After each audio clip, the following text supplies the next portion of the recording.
I would like to introduce Kino Matthew Skjonsberg. Dr. Matthew Skjonsberg is Director of Operations at Future Cities Laboratory, which is a new initiative whose varied research programs address sustainable landscapes and settlement systems in Switzerland and Singapore.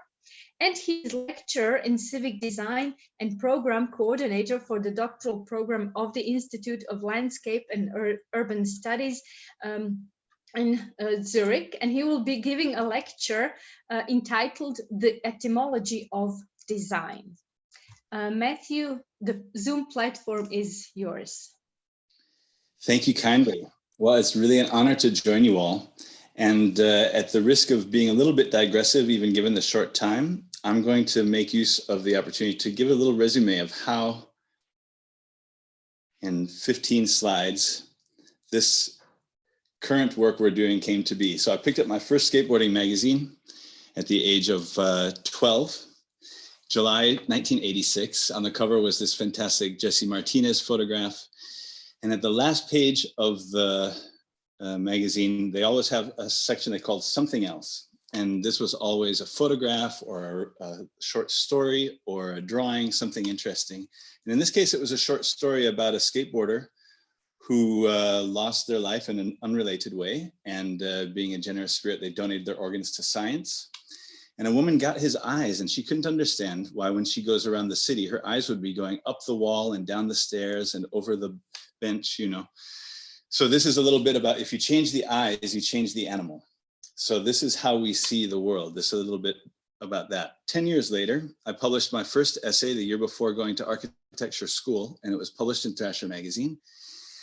And the essay I wrote was about the new school of the Midwest in Chicago and Minneapolis. At that time, this was beginning to be talked about in skateboarding circles, that this was a new school emerging. And I found it very interesting that Frank Lloyd Wright had had the similar experience about 100 years earlier. And everybody was talking about the new school of the Middle West. And he said, maybe it's being talked about now, maybe someday it will be real.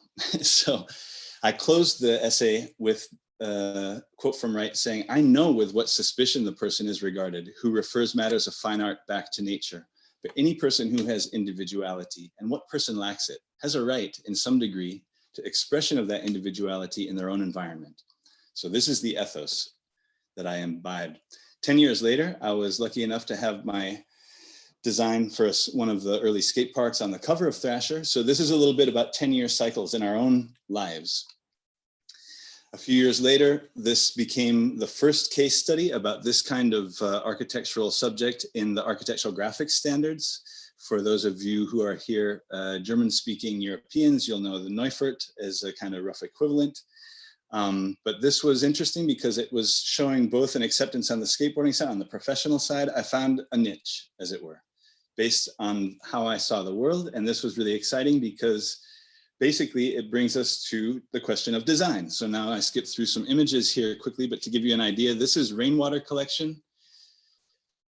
Rainwater collection through here. This is the low point. We use irrigation then to irrigate the whole system.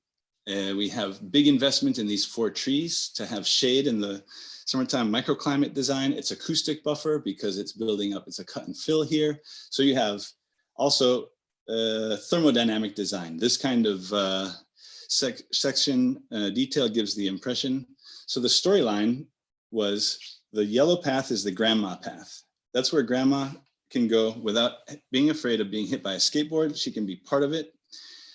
They had asked us to put a fence around this entire skate park. This is a more design development level. You see the site starts out as pretty flat here. It's about a 2% slope all the way across. And we did a cut and fill. And here, this was very gratifying to have the image. When I was taking this photo, I was really happy because I didn't know how it would be with the contractors, if they would have managed to do what I was hoping based on my calculations, that you see the mountains, but you don't see the houses. Why? Because that's the acoustic buffer of this hill. I was very happy to see the communication. So on the other hand, they had asked us to put a fence around the entire skate park. So it would have been a 4-meter fence with security cameras and the whole bit. And I sat with the city attorney and I said, you want this fence for security reasons, right? For liability reasons. But what happens if someone climbs over the fence and they get hurt and they can't get out because there's a fence? And so nobody can help them because there's a fence. Is someone really watching those security cameras all the time? And he agreed with me. He said, no, that's true. We're increasing our liability with this fence. It's a death trap. So we could take that budget and put it into lights, as you see here. Even the rainbow is real. It's not Photoshop. This is a happy image to show how, with this kind of intervention, we can bring our eyes to a project and make a more community-like atmosphere rather than a prison-like one. So just a few quick images, impressions, some studies about the location of the trees in the 3D model, the construction process, you get an idea. So here the pipe itself becomes like a periscope. You see, if you're sitting in the public library here and you see through the periscope, you have the view of the mountain beyond, framed in a very beautiful way. And just for the sake of completeness about this illustration, I show you a little bit of a connection here. So these are the things we do when we have a weekend to have a few minutes. We can check out who's living in this park, who uses it every day, how is it being documented, what kind of community is it supporting. And here, this particular line gives the idea how the skate park was designed. It's momentum, it's microclimate, it's water collection, it's acoustics. This is thermodynamic design. So you see a couple little pushes here and there, and the rider can use the momentum from what's going on the sides to keep going the whole time. So this is a little bit about design. But now if we see the movement coming, how these riders move in the space is really coming from something we know all about, the meander logic. The logic, as we see here in Fisk's beautiful drawing, 1944. One of many drawings cataloging the entire Mississippi River Valley, where we see each of the historic riverbeds given in a different color. So this informs this kind of logic of and acknowledging the river itself is a ghostwriter. This is a quote from Aldo Leopold. He says, the river is a ghostwriter. Every spring, there's a new library of information about what's happening upriver. So this is a nature study paradigm, we can say. So we apply these logics to urban riverfront projects like in Danube, in Budapest, for example, here, or to the skate parks designs as we deal with, like in this case, for Madrid. So 56 of these skate parks have been built. So why I start with this, give it a 5-minute digression for the beginning. I think it's important to recognize our ambition is community, is design. And when we say we mean a bigger group. We have this fantastic collective effort with the Vademecum to bring 77 minor terms for writing urban places. So those the three terms that I was involved with contributing are going to be addressed in this lecture in the context of introducing some other terms as well. So civic design is the first, nature study is the second, and new natures, or what I would call personally second nature. This was a contribution shared with Saskia de Witt. We combined our thinking about that. But this integration of narratives for me involves the etymology of design. So we jump in.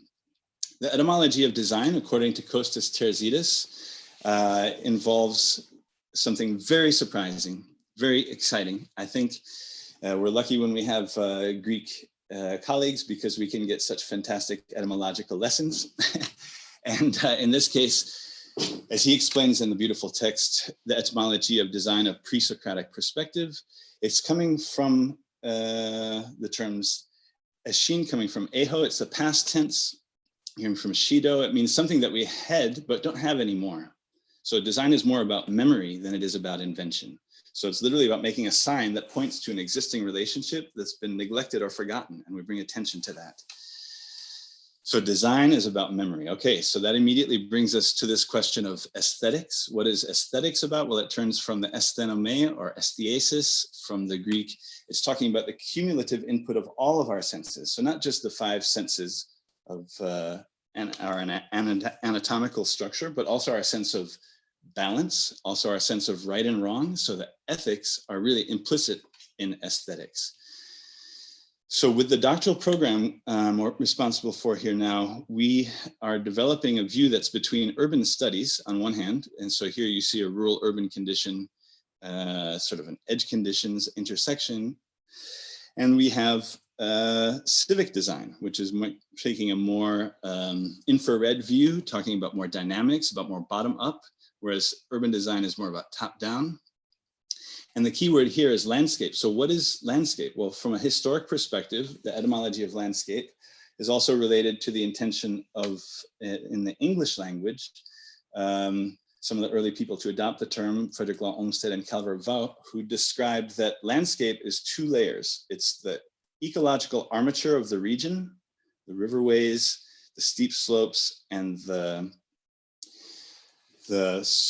really high quality soils. That becomes a via negativa figure in the region, a territorial figure, as Paula Vigano would say, where it's where not to build, where as via negativa. So basically that's the ecological armature of the region based on the watershed. And it is superimposed with the dual network, the second network of infrastructure. So infrastructure and ecology, that's the armature for landscape. This is coming from the tradition of practice. So we try to see these bottom up and top down in a similar way. It's like culture on the left and nature on the right. You have this nature culture paradigm. So as we talk about this, I want to problematize a little bit our framing of urban places. What is urban? You know, this is a very real discourse that's unfolding now between my current efforts with the book and exhibition Living Cities, which we're preparing.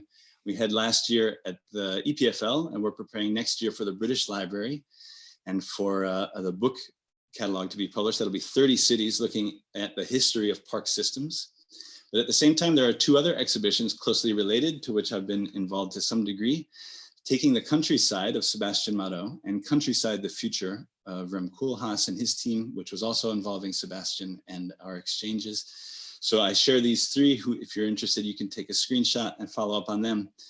But in relation to what we've discussed already, I think it's relevant to point out when we had the exhibition in Lausanne, the highlight of my academic career until now was these weekend workshops we had with school children from the neighborhood, 8 to 12 years old. And we walked them along the river on the campus, walked them through the exhibition, and then we gave them a model of the city. And we asked them to make a little park model, how they get from their house on their skateboard to grandma's house, take grandma in the wheelchair, take grandma to the lake on the wheelchair, and then come back home and visit some friends on the way. So each of the 15 children had their own circuit in the city. Now, this is a simple exercise that's very practical. What I did not expect was that in the afternoon, it wasn't the parents who came to pick up most of these kids, it was the grandparents. And there was literally a grandmother in a wheelchair with a tear coming down her cheek saying to me, "It's so beautiful that you thought of us." And this is the storyline, this intergenerational storyline of mobility through natural corridors in the city. So even a place like Lausanne, if you've been, you might know the place called Vallée de la Genèse, which is a park that was established in '64. But underneath that park was this beautiful cascading terrace, natural riverway, and it was buried with 7 meters of fill, and they covered it with flowers and children. And this is a kind of fig leaf to cover the nakedness of certain industrial ambitions, we can say, and how consistently we see ecological functionality usurped by a certain infrastructural prerogative of maybe we can say technological determinism. So what we want is a little bit to bring the counter argument, environmental determinism. This is also equally relevant, we think. So is it possible to get beyond rural and urban? So as such, dualism as a binary logic is considered to be the enemy of progressive thought, but you find a lot of texts saying beyond nature and culture, beyond rural and urban, but is it really true? So this is a reflection, Deleuze and Guattari, right, in Rhizome, one does not escape binaryism, for such dyads are the basic elements of power. And I think it's worth to just take a minute to read this full quote. So many dualisms, so many sets of opposing categories, whether we say nature, culture, rural, urban, it might seem odd when the enemy is supposed to include above all binary logic. But this is a trap, since after all, how could one ever escape the logic of oppositions? How could one think without drawing distinctions? Hence, the real question is one of tactics. Above all, it is not a matter of eschewing dichotomies. It is rather a matter of how they are treated. None of these oppositions can be taken as fixed. None should be regarded as drawing a line which must be defended at all costs. Philosophy is not a war of positions. It's a war of movement. Oppositions are therefore necessary, but only as staging points. Nothing is sacred, not science, nor even ideology. That's from Paul Patton's Reflections upon Deleuze-Guattari's Reflections. So here we go deep a little bit. Ruralization, what does it mean? It's a term coined by Cerda about 1860. It refers to a process. When you speak with people about urbanization, often their reflex is to say, oh, I'm coming from Cerda, and I know Cerda. Well, Cerda's last book has never been translated into any other language. It was called Ruralization. So his basic argument was you should ruralize the urban and urbanize the rural. And this is some fundamental logic that I think we need to revisit. We're working now to develop a translation of this text with the GTA here. Ruralism is a term coined by Miss Humphrey Ward in 1894, taken up by Liberty Hyde Bailey, a professor at Cornell, and popularized by such as Anna Comstock, also at Cornell, Frederick Law Olmsted, Patrick Geddes, and Frank Lloyd Wright. It refers to an agenda. Nature study is the term used by these figures and others, including Evelyn and John Dewey, William James, and their colleagues at the University of Chicago, who self-identified as the ecological school, and it refers to a method. So here we have these key protagonists of ruralism, three dead white men who we think we know very well. Well, it turns out they didn't correspond with one another. We don't have any evidence of their direct exchange in their lifetimes, but everyone they worked with was communicating with each other. So you have this whole field of relations between these three figures. And behind that whole field of relations, men, women, transsexuals, we got a whole inventory we can get into. We have what I refer to as the new school of nonlinear design. So this is a pedagogical school. Just to give a brief overview of how we come to these people. Pestalozzi, we know, is exiled a family from northern Italy. They arrive in Zurich. He develops the method of teaching he calls teaching by head and heart and hand. His protege is Friedrich Froebel. Froebel conceives of the kindergarten and simplifies the story by saying it's learning by doing. So Froebel's great protege is Margarita Schertz, and she goes to London and starts the first kindergarten in London in 1851. Froebel dies in 1853, and in 1855, Margarita Schertz marries her sweetheart and comes to Wisconsin, my home state, where she founds the first kindergarten in the United States. And among her first students were Frank Lloyd Wright's mother and her two sisters. So these three sisters, the Lloyd Jones sisters, established the school that became the school that I studied at, Taliesin. And if you visit the campus there, you find still this beautiful homage to the aunts, to Aunt Nell and Aunt Jane, the Lloyd Jones sisters, founders of these buildings in 1886.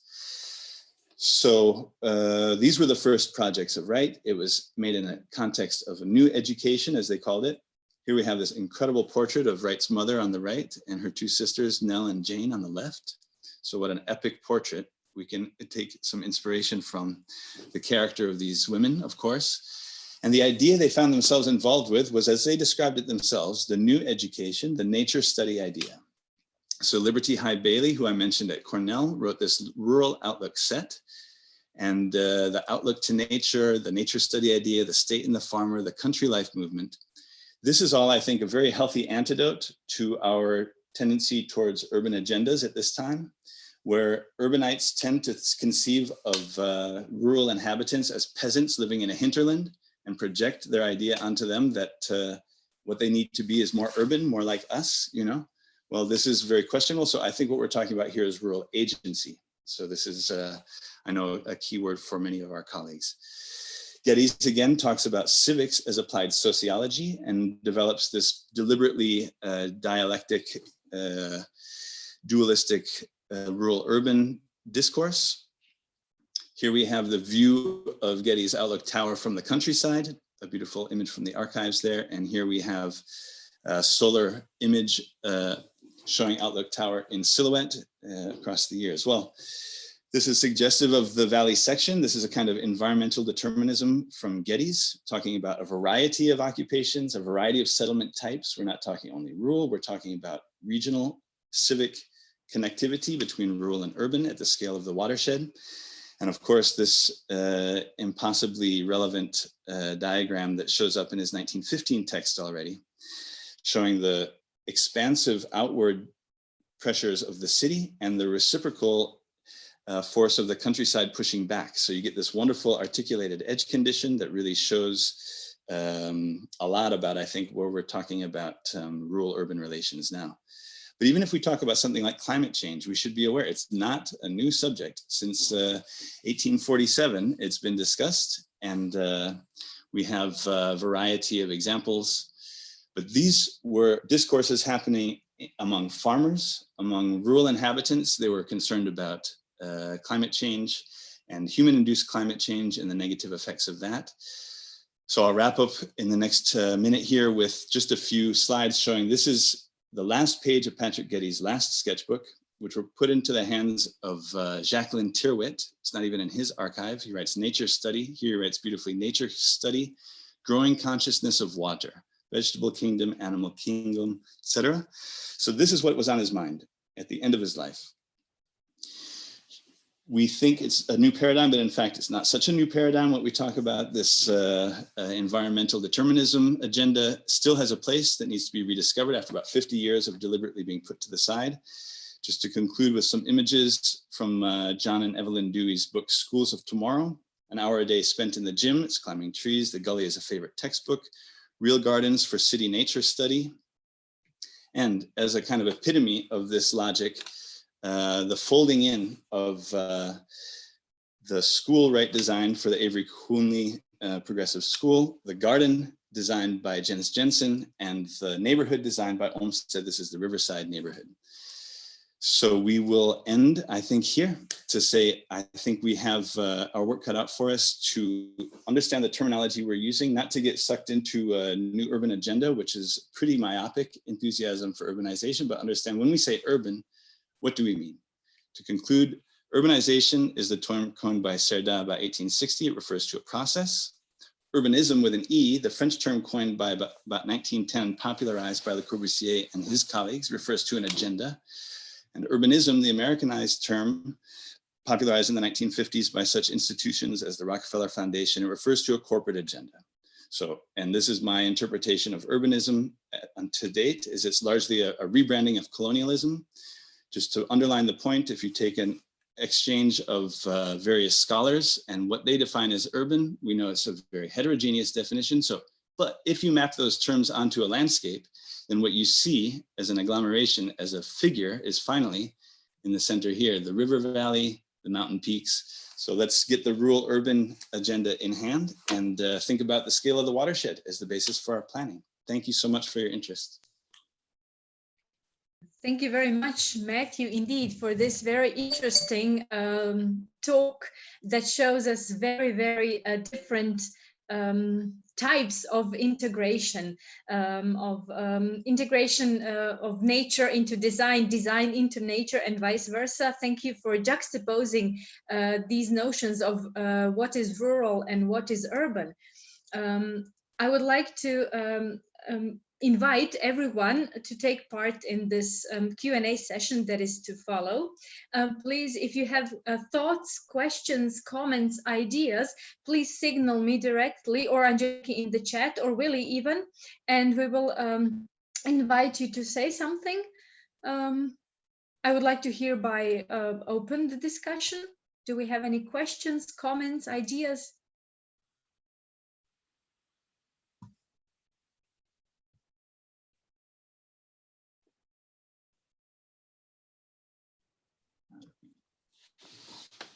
The classic awkwardness of the beginning, but somebody should break the awkwardness.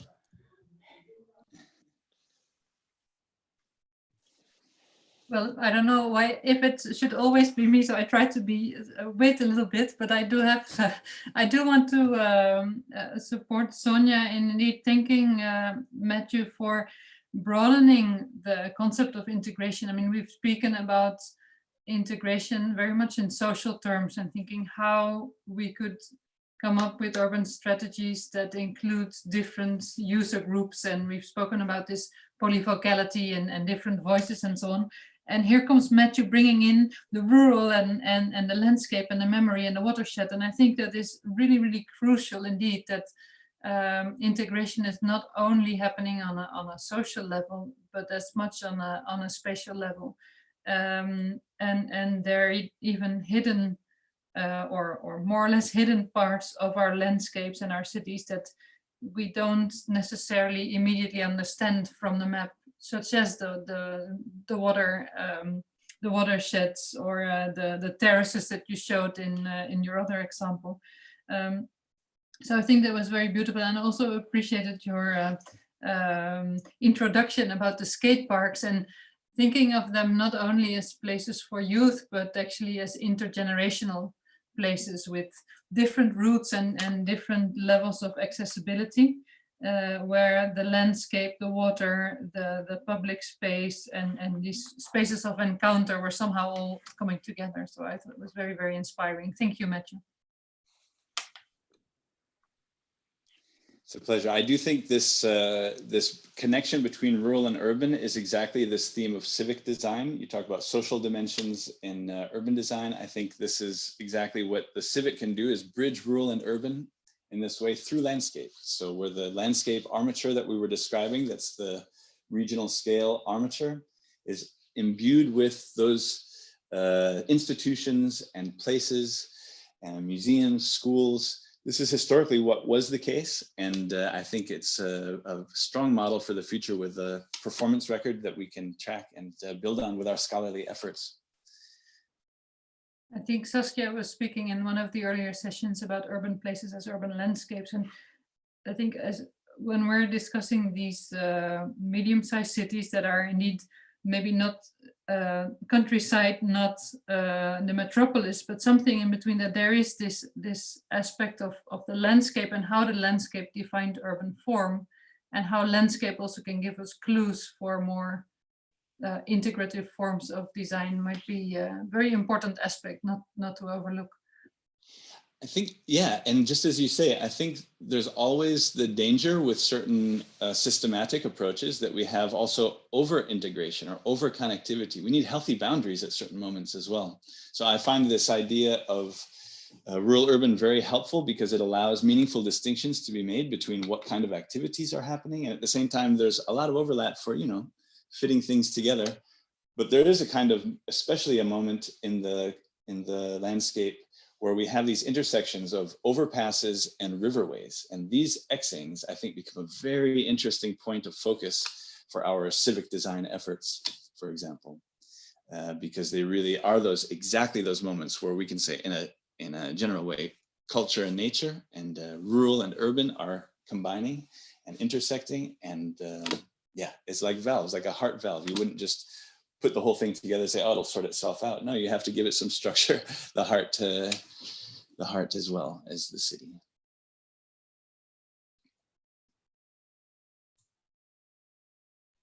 I have a question. Completely. Sorry. Can I? Yeah, please do. Please, yes. I'm sorry. I just saw the end of your presentation, but what I saw, I thought it was very, very interesting. But I'm sorry about that. But in one of the slides, I think I read that you were making a parallel between urbanism and colonialism. Yes. If I'm right. So in that sense, I don't know if you talked about it or not, but I would like for you to talk a little bit more about that, but also about do-it-yourself urbanism. How does, because we in the session previous to this one, there was a very important question made by Sernat, that she was asking, to whom are these spaces? To whom? Yes. So if you could expand on this. Yes. So the second question was about do it yourself, and the first question was, again, can you say again? Urbanism as colonialism. Colonialism. And in that sense, how the do-it-yourself urbanism or the pop-up urbanism is colonialism. Well, okay, so I think the term urban became an omnibus for all kinds of unexplicit interests. So we have a moment in 1953 following the war where Rockefeller Foundation goes to Siegfried Gideon, who is teaching civic design at MIT, and they gave him a lot of money. And they say, please stop talking about civic design with its emphasis on ecology and community. We've got a new theme for you. It's called urban design. So as far as I can tell in my research, the term urban design was coined by the Rockefeller Foundation. to displace civic design. So that was 53. 54, they go to CERT at Harvard, and they give him the same storyline, and he kills the civic design program that had been founded by Olmsted Jr. in 1910. And he says, our sponsors, the public statement he made is, our sponsors prefer we avoid use of the term civic design. So that's the beginning of the urban design program at Harvard. In 55, they went to Jane Jacobs at Columbia. And in 56, they go to Kevin Lynch. So Kevin Lynch came from my school. He came from Taliesin and had been working with Frank Lloyd Wright on the Broadacre City Project, which became the heart of the Horizontal Metropolis initiative that we developed with Bernardo Secchi and Paola Vigano over the last years. So there's a deep story about this displacing of the civic by the urban. So that's just 4 examples I can give you, but it goes on. It's a very deep storyline, but you get the idea that basically it also relates to the last question you asked. And I'll take the liberty here just to share screen briefly, because you asked about do-it-yourself urbanism. So when I was asked by the Rockefeller Foundation in the guise of the MoMA, of Museum of Modern Art, to be a guest curator at MoMA for this exhibition about Frank Lloyd Wright, I made it the theme of my essay. I called it Do It Yourself. I called it From Individual Sovereignty to Civic Design. And the editors there retitled it Do It Yourself, Usonian Automatic System. Okay, fair enough. But what came here is an elaboration of this idea, most can raise the flowers now, for all have got the seeds. So to what degree is it really possible, meaningful do-it-yourself?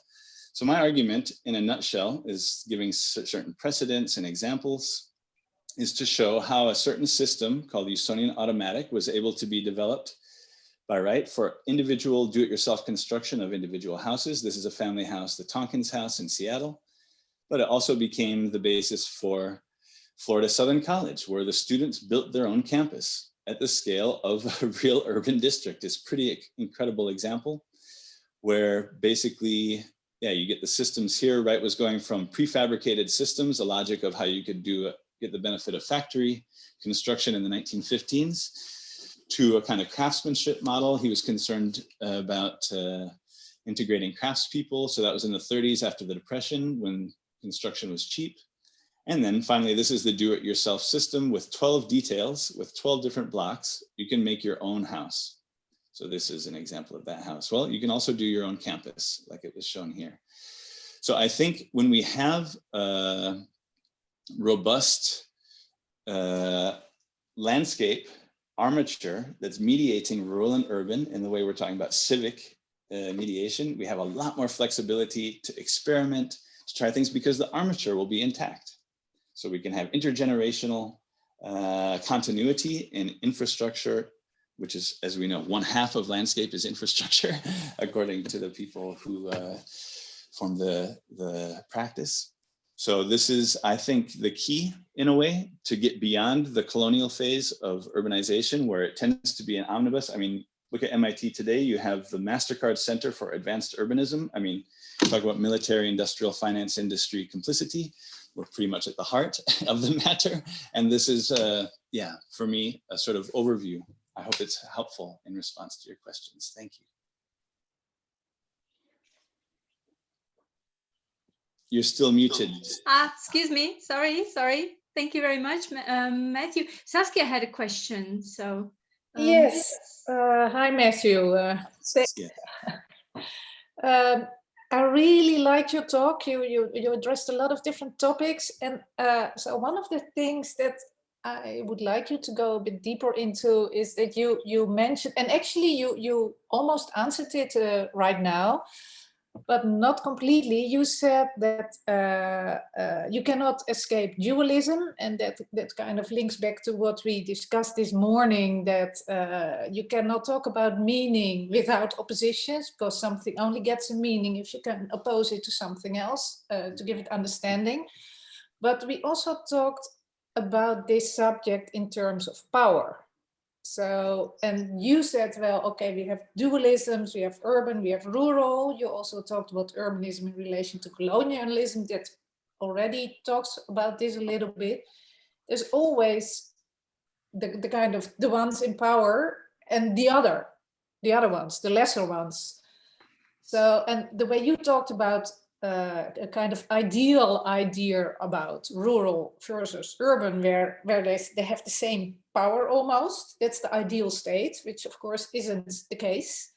So how do you think about this kind of difference in power? Well, I think Switzerland is a good example. You have a lot of initiatives at the ETH here over the years to assert a kind of urban hegemony. So urbanists going into the countryside saying the peasants in the hinterland, they have their, place we can make space for them, Well, Swiss people aren't having it. They're allergic to this kind of elite attitude. So in Switzerland, it's not possible to maintain that attitude. So I'm really thankful. I got recruited to come to the ETH and engage with this community, with their biases, and allow those biases to be on board. Because if you're talking about a number of population, yes, Zurich has a very political hegemony in a certain way in Switzerland, because it is the urban center. But politically, it may feel that way and behave that way. But in fact, on a political level, there's already a big constituency that is very rural in Switzerland. And I think in many places we'll find that's the case. So finally, what we're talking about is, I think, using our skills as designers and as writers. We need to be something between a journalist and a geometrician, and we work between illusion and public policy. We have this kind of role to facilitate agency. So basically, you ask how. For me, the big vision here is we're creating a project called the 5 Swiss Watersheds. First of all, because every time you say to somebody the 5 Swiss watersheds, they say, oh, there's only 4 watersheds in Switzerland. And that's the point. There's a 5th, and it's the small one. It's 0.3% of the area of Switzerland. It's 0.4% of the language groups. Each of the major rivers in Switzerland has its own language group, right? And they're proportional, as it turns out, to the footprint, the watershed of those rivers. So that's very incredible. So now, within 5 years, we will have these glaciers that feed these rivers will be gone. So it's a very strange time. We don't know. Now these rivers become seasonal. The lake becomes a third as deep. We don't know. It's going to be a big experiment in human lives and in other ecological lives. But we know within 5 years, we can actively engage with the smallest community of the smallest watershed. And that's the Romanish native, basically the indigenous people of Switzerland. And our ambition is, by developing a working program, starting with oral history of this region and of these people, allowing them to speak for themselves, giving them a platform, using the ETH as a kind of loudspeaker to give a platform to these neglected people, the indigenous people of Switzerland. And we hope that in some modest but meaningful way, we can also thereby give an example for other indigenous people who don't necessarily have these Swiss advantages. And in this way, really actively engage with, just as you say, bringing about in a kind of agency-based way, the need for the role of minorities in these exchanges, and championing that, especially championing this idea that the rural traditions and artifacts and cultures are of equal interest to the urban artifacts and traditions. This is kind of a 2-step civilization move we do, it seems. If everybody goes to one side of the boat, then you can't steer it anymore. So you need to get a little bit, okay, rural, urban, there we go. Okay, now we can steer. It's okay. Sometimes it'll be 80-20, sometimes it'll be 20-80. You have this kind of thresholds. But I hope that answers your question. This is a practical project, the 5 Swiss Watersheds project, that we will be using in the next 5 years through this Future Cities Laboratory. Thanks. Yeah. Thank you. Thank you very much, Matthew. Are there any more comments, thoughts, ideas? They say it's polite to wait 7 seconds. If there are no responses, then we can move on. Actually, it is time for us to move towards our short statements and responses, 5 minutes each. And if you are all okay with it, I would like to introduce our first statement giver. This is Michael G. Kelly from the University of Limerick. Michael, the Zoom platform is yours.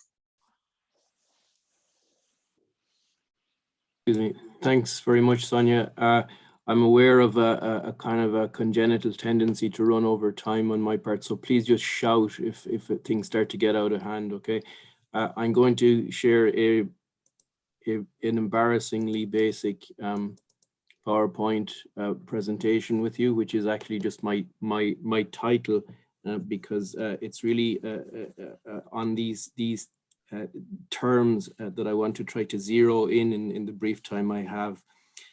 My contribution is essentially a response to the if you like, the precautions it felt necessary to take in relation to the word integration, because very often in cultural discussions, the topic of integration, the term of integration, is one that produces a kind of an ambivalent response. And I wanted to do it specifically in terms of my own perspective, or the perspective I think I bring to this network as somebody who works on literature and on texts, and to ask myself maybe in a more focused way than would normally be the case, what is it specifically about the textual dimension of our discussions that allows one to expand an understanding of integration, or what integration might be in terms of our collective exchanges. So in a way, I'm going to engage in another binary. There, as Matthew said, binaries are a kind of a necessary evil.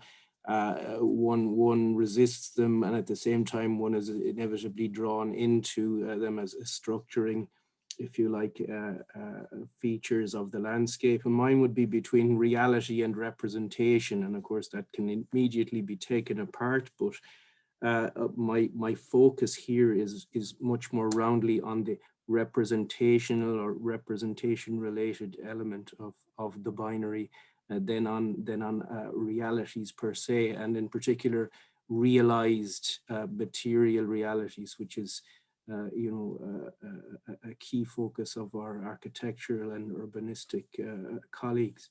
So in terms of representation, and in specifically, because this is a resolutely non-visual presentation, my focus here is on words and on the way they interact. In terms of representation, verbal, written representations, how might one think integration in an expansive and at the same time non-threatening way?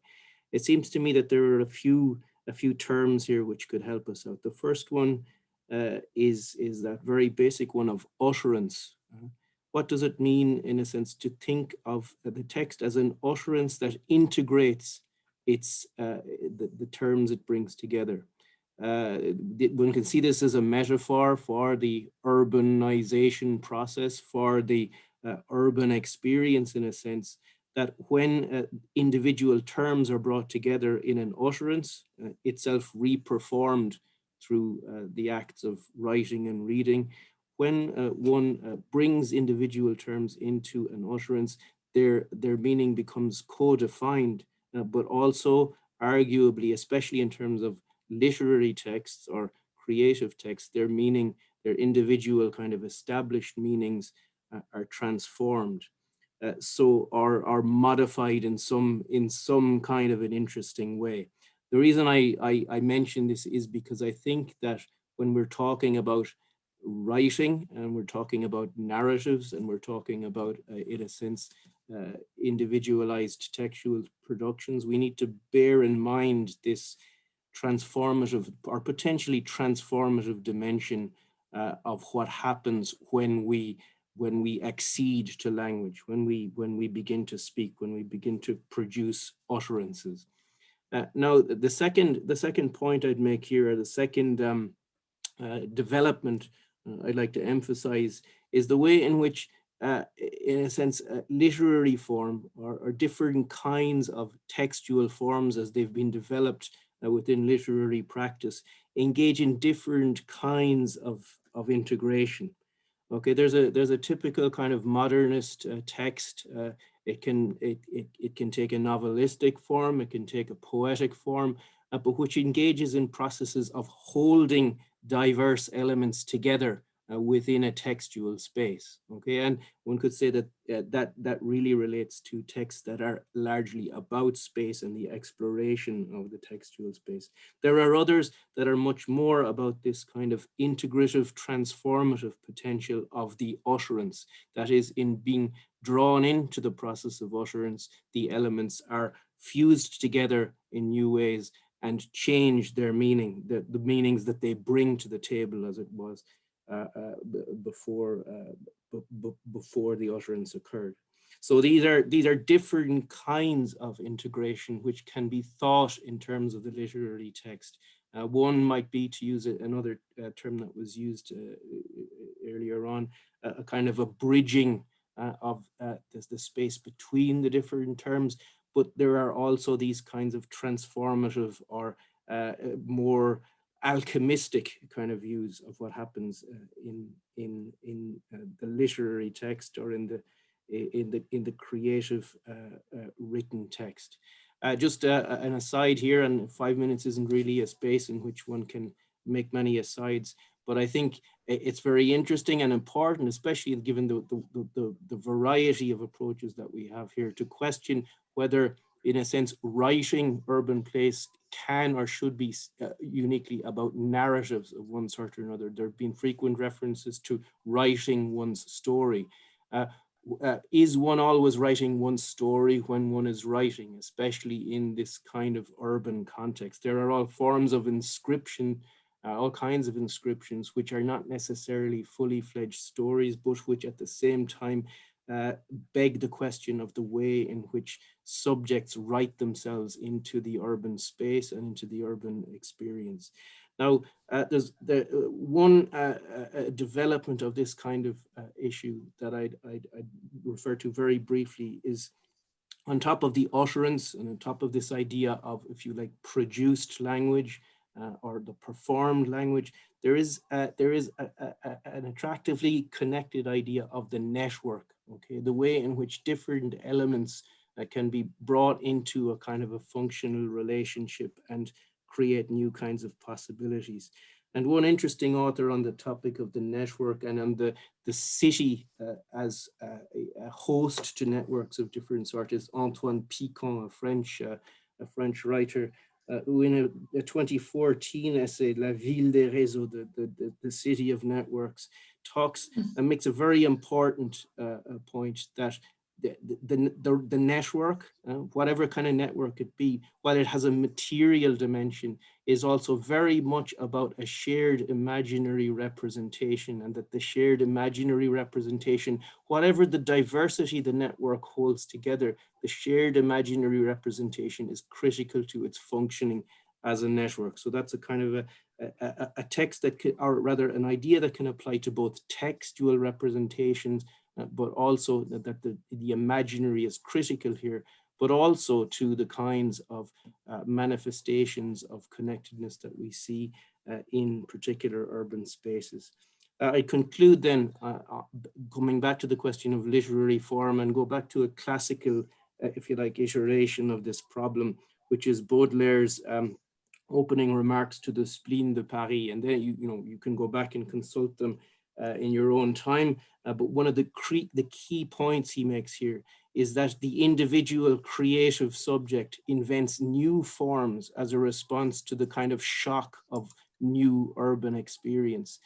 So what we have here in the question of literary form is a kind of a transferable, reiterable, scalable, or displaceable, if you like, construct, but which is, at least in literary terms, the fruit of an individual's attempt to assert their own creative agency in a new reality. And I think that in revisiting that question of form as both a literary challenge, but also as a space in which different kinds of integration can take place, we have a lot to gain in terms of our overall deliberations.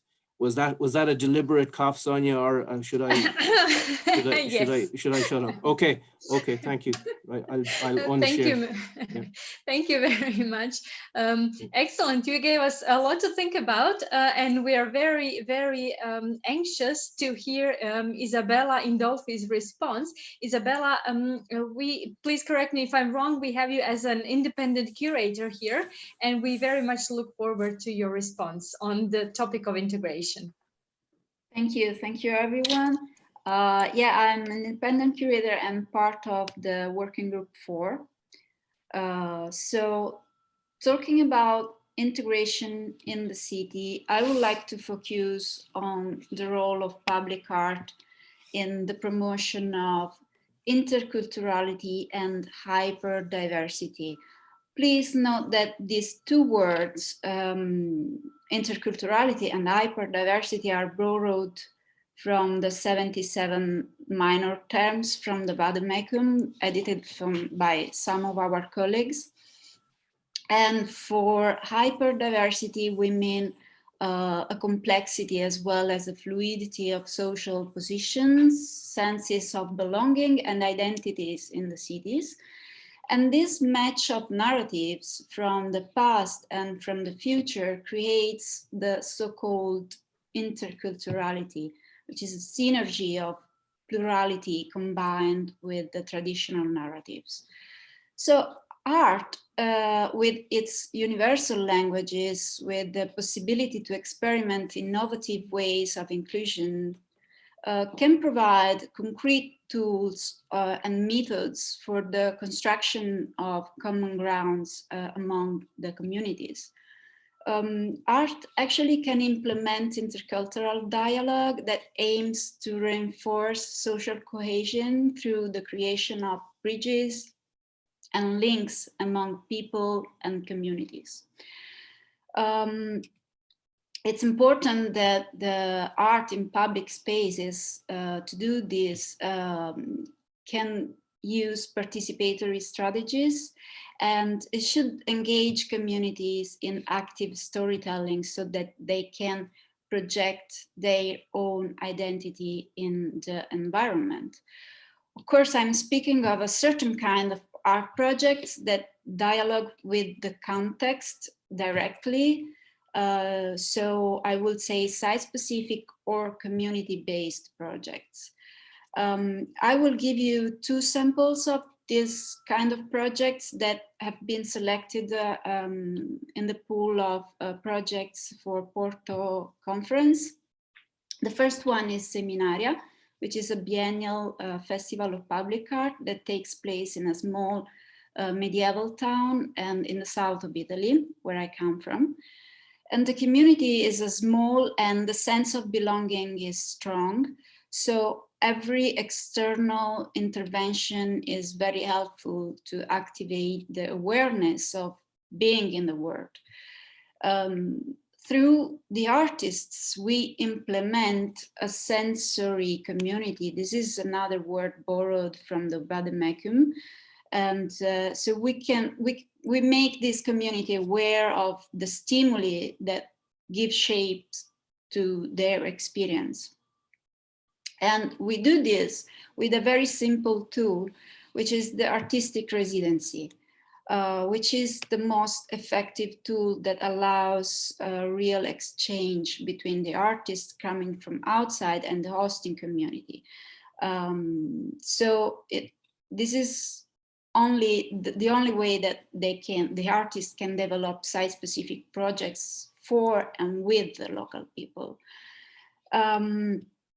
And of course, if the artist is sensitive enough, he or she will be able to find, emphasize, and enhance some aspect of the local culture so that the outsider gaze of the artist can help the community actually to recognize their own identity and to reenact it.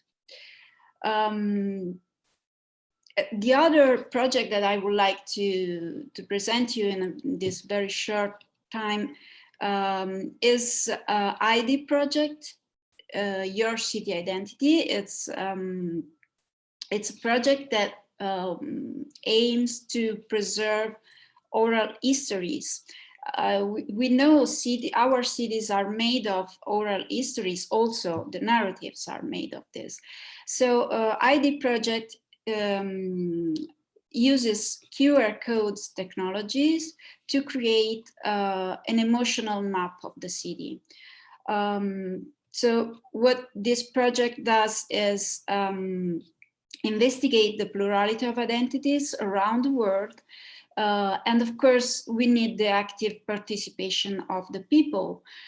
So ID employs the QR codes on ceramic tiles and installs them to notable sites. Each of these QR codes hyperlinks the location to a capsule of memory containing a colloquial unique history told by a resident in a short video interview. So the content is are these interviews which become a sort of mini landmarks located all over the city. And in this way, through the creation of the so-called, again, from the Vademecum, converging media spaces, in other words, hybrid spaces integrating elements of urban space and media space. So this ID project, using this idea, augments physical spaces and enables the connection of both the physical and the virtual community, creating a new geography. So I think I ran out of the time, so thank you for your interest. Thank you, Isabella, very much for this excellent presentation of the two projects. Please keep your questions for a bit later. We have one more statement from Juan Garcia Esparza. Juan, you will please help me how to pronounce the name of your university, Universidad? Jaume I. Thank you. Jaume, And yes. okay, please take the floor. Thank you very much. I'm going to share my screen. I guess you can see. Yes. Yeah, okay. So, well, it's my presentation is about integration, and I'll be the quicker, the better. Well, following the definition, well, the introduction of Michael Kelly says that there exists, so there are different kind of integrations. Or my first question is, what integration do we desire, or what integration do we permit or even accommodate? Integration to me is behavioral. It's something, or it's a quality in the environment. It implies, as Michael mentioned, accepting, adapting, transforming, and well, not only the place but others, ideas and forms of expressions. And following a definition of arts integration, it might be the one that looks for increasing the knowledge of a general subject or in a specific area, looking for understanding or appreciating an integrated sense of these arts, right? I'll put it in the realm of my field of expertise, which is the heritage realm.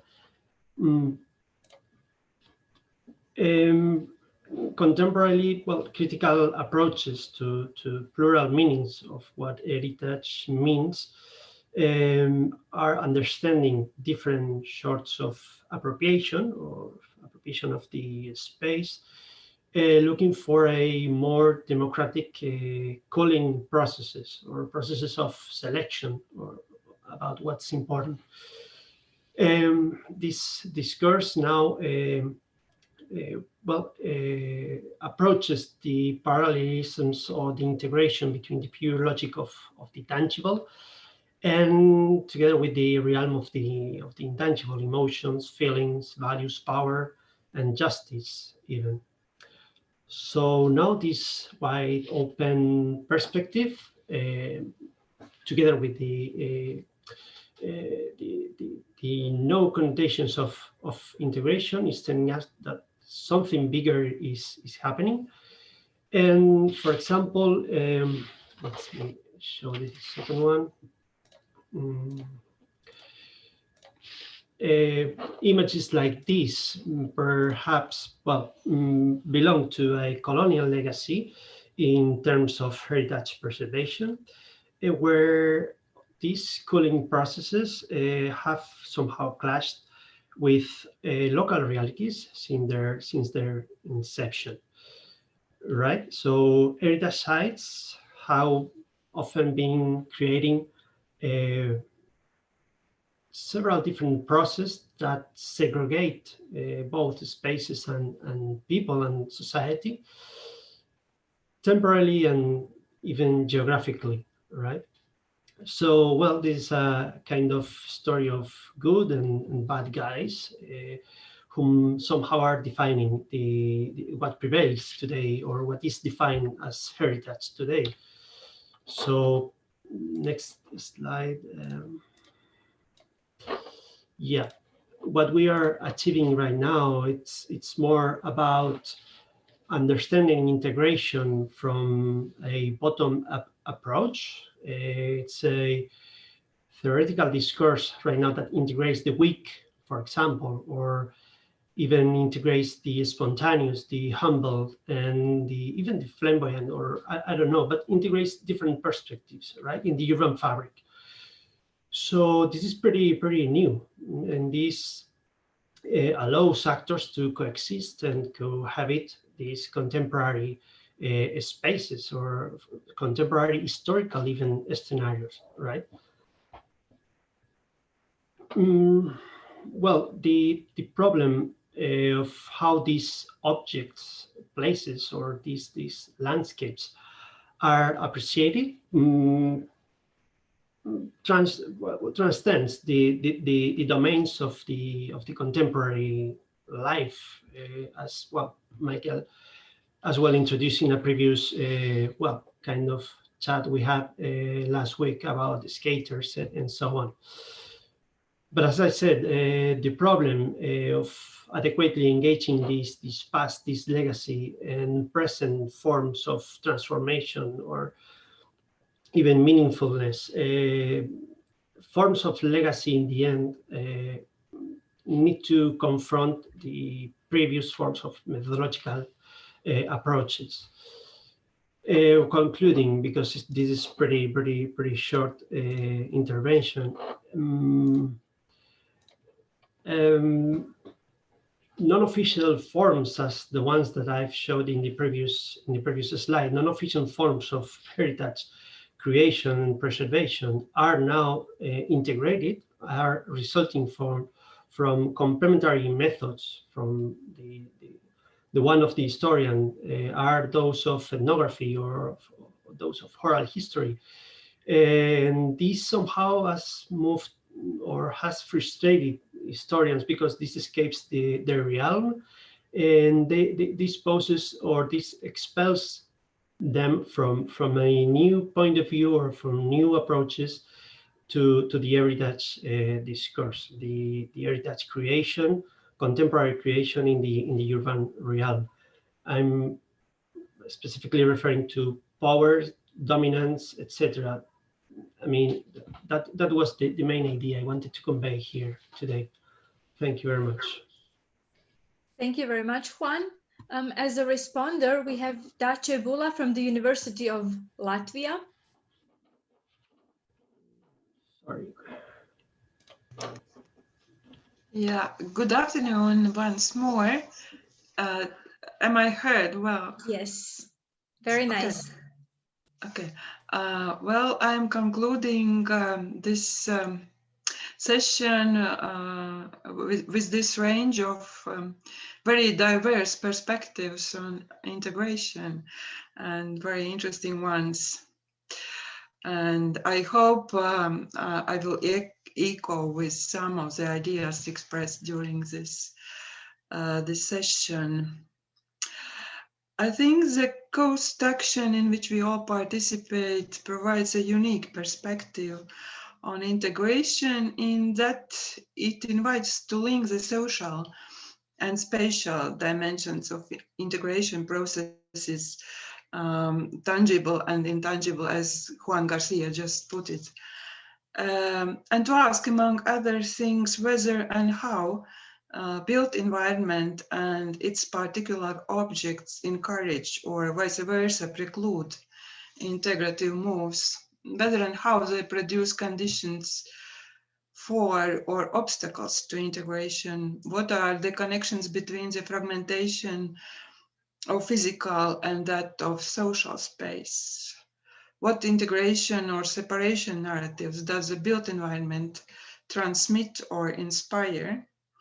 And as a narrative scholar, I particularly appreciate this narrative vantage point on urban experience, since it allows for fruitful empirical and conceptual frames. Narrative inquiry can be used as a field method to approach the ways in which city dwellers construct the meanings of urban spaces, engage in symbolic appropriation acts, or experience social divides. And narrative approach also suggests to think of the idea of legibility of the physical world, or urban literacy as Klaske has it. The inclination of human mind to translate spatial encounters into narratives.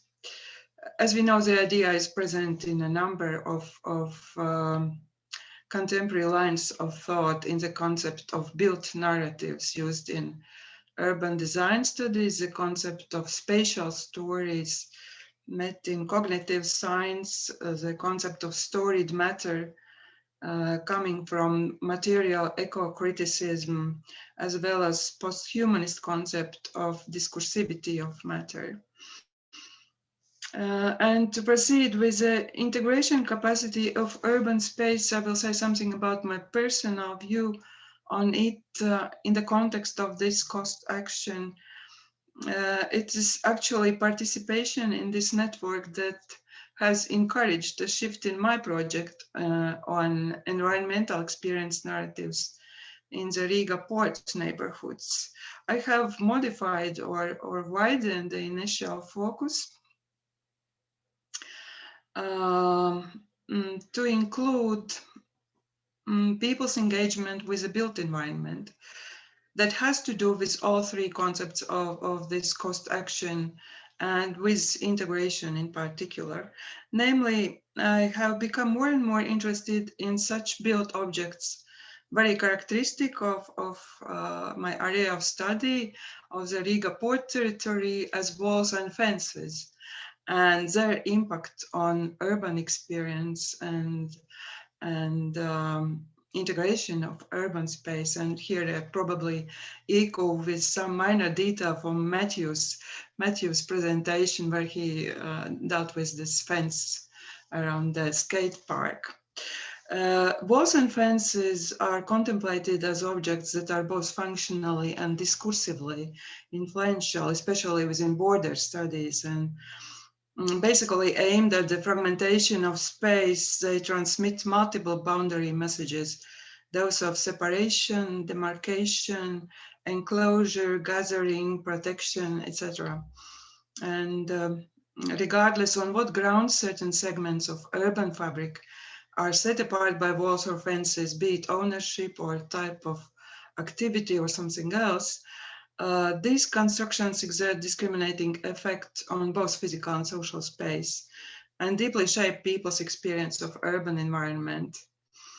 Dividing the space into insides and outsides, they create differential spatial regimes of accessibility, safety, passability, and visibility. And they also produce social discrepancies regarding authorization, entitlement, and belonging, or vice versa, exclusion and prohibition.